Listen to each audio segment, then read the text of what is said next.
Miki porbangi ementa kapten kijing esuda kashaba phai tang kijing smil lagan rei kijing thala jing long men sim la nang ya dor katang miki sni ki por thang ka wei ngim dei bangin kle trai ji sun wan krempe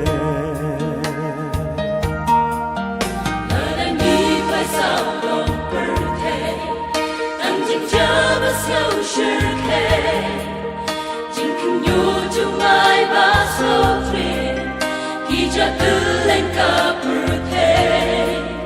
kumbala to hatin uble barola nang yai pinde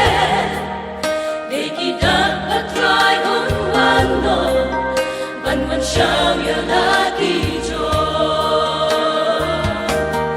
ben credo loi ben ta ya jing wan jong utra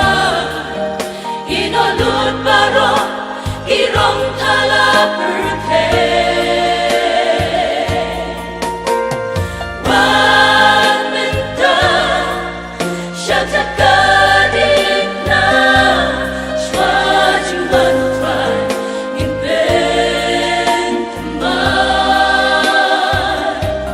shwaju wan try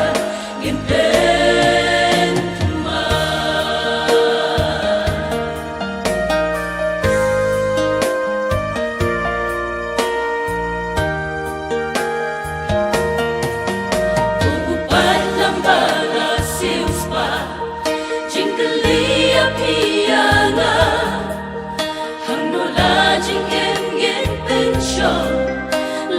Try un wan menta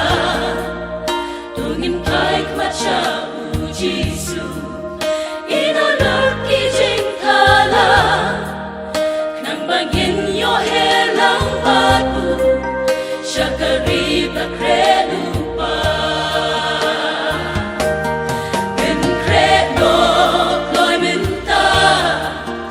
ya jing wan jong utra ino lut baro kirong thala purte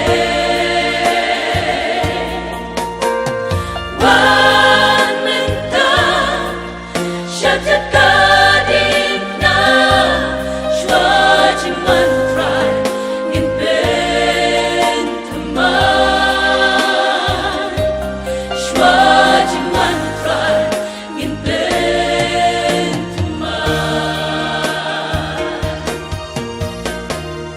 Jikren makan long ladang ila penkre Banyashem batu try haki o pernah Banyashem batu try haki o pernah Penkre no loy minta ya jingwa